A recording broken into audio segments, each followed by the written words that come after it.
Bonjour tout le monde, j'espère que vous allez bien. Je suis trop contente aujourd'hui de vous retrouver dans cette nouvelle vidéo que vous avez énormément attendue. Je vous jure, je crois que je n'ai jamais reçu autant de demandes pour une recette. Que ce soit sur YouTube, Instagram, messages privés, bref, partout, on m'a demandé de faire la recette de la tarte aux fraises. C'est donc chose faite, vous allez aujourd'hui apprendre à réaliser la tarte aux fraises et vous allez voir que ce n'est pas une recette très compliquée. C'est surtout délicieux, vraiment on s'est régalé, elle est partie très vite et donc elle est composée d'une pâte sucrée, d'une crème pâtissière et bien sûr de fraises bien fraîches. Vous pouvez également, je vous le dirai également à la fin de la vidéo, mais vous pouvez si vous voulez badigeonner les fraises à la fin de nappage neutre ou de confiture de fraises pour faire briller la tarte. Moi je trouvais qu'elle était déjà très bien comme ça. Mais libre à vous de rajouter un petit nappage neutre pour la faire briller davantage. Vous allez le voir dans la vidéo, j'ai également fait deux petites tartelettes. Donc j'ai fait des petites versions sans gluten pour ma mère qui est intolérante au gluten et au lactose. Donc j'ai décidé de les inclure dans la vidéo. Je vous montre pas la recette mais je vous montre juste les visuels pour vous montrer à quoi ressemble la tarte aux fraises mais en version mini. Cette vidéo tombe au bon moment car la semaine prochaine, donc le 20 juin, c'est la fête des pères. Donc je n'ai pas fait de vidéo fête des pères par manque de temps, je l'avoue, mais cette recette de tarte aux fraises est clairement parfaite pour la fête des pères. Pour tout vous avouer, moi j'ai fait cette tarte aux fraises pour la fête des mères et c'était vraiment parfait. Donc pourquoi pas pour la fête des pères, c'est vraiment le moment de s'y mettre. Et donc je vous laisse tout de suite avec la suite de la vidéo. On commence la recette par la pâte sucrée, vous allez voir c'est très simple. Donc commencez par mélanger le beurre pommade, le sucre glace et les deux jaunes d'œufs. Et lorsque vous obtenez une consistance assez crémeuse, ajoutez la farine et là je vous conseille de pétrir avec les mains jusqu'à ce que la pâte soit bien amalgamée. Faites ensuite une boule ou un petit carré comme moi et filmez au contact.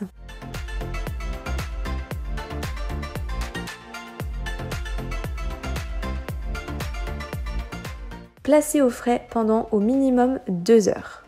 Une fois les 2 heures ou plus passées, étalez la pâte entre deux feuilles de papier sulfurisé sur environ 2 mm d'épaisseur et foncez un cercle ou un plat à tarte.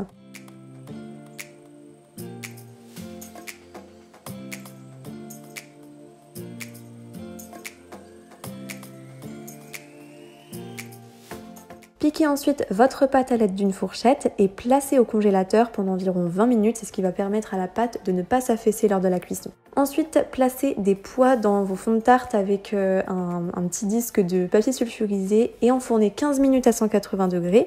Enlevez ensuite vos pois et la feuille de papier sulfurisé.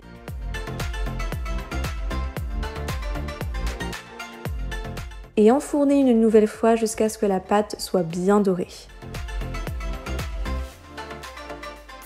On va maintenant préparer la crème pâtissière, donc commencez par fendre en deux une gousse de vanille et grattez-y les graines.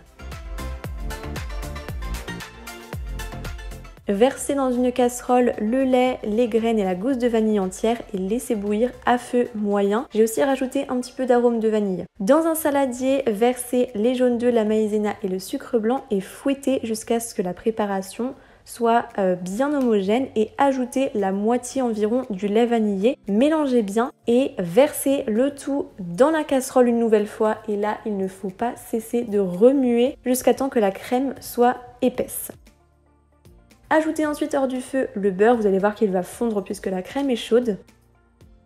Et versez la crème dans un récipient assez large. Moi j'aurais dû prendre un récipient un petit peu plus large mais c'est pas grave. Filmez au contact et placez au frais pendant environ 2 heures jusqu'à temps que la crème soit bien froide. On va maintenant passer au montage, c'est la partie la plus fun, faut pas se le cacher. Donc on retrouve notre belle crème pâtissière qu'on va fouetter au fouet pour vraiment lui donner une belle consistance de crème. Moi je l'ai placée dans une poche à douille car je trouvais que c'était un petit peu plus facile et ensuite j'ai étalé à l'aide d'une spatule coudée. Ensuite, après avoir lavé vos fraises, enlevez donc la petite queue sur le dessus et coupez-les en deux et placez-les sur votre tarte. Donc moi je les ai mis à la verticale mais vous pouvez faire vraiment comme vous voulez au niveau du dressage.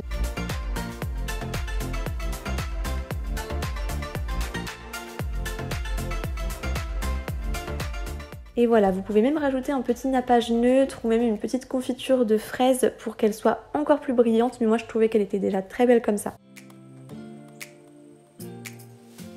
Voilà tout le monde, ma vidéo est terminée, j'espère qu'elle vous a plu. Si c'est le cas, comme d'habitude, je vous laisse me laisser un maximum de pouces bleus. Sachez que ça m'aide vraiment pour le référencement, ça fait toujours plaisir. Et c'est vraiment grâce à ça que je vois que les vidéos vous plaisent. Je vous laisse également vous abonner à ma chaîne YouTube et à activer la cloche des notifications pour recevoir une notification dès que je poste une nouvelle vidéo. J'en poste environ tous les 10 jours.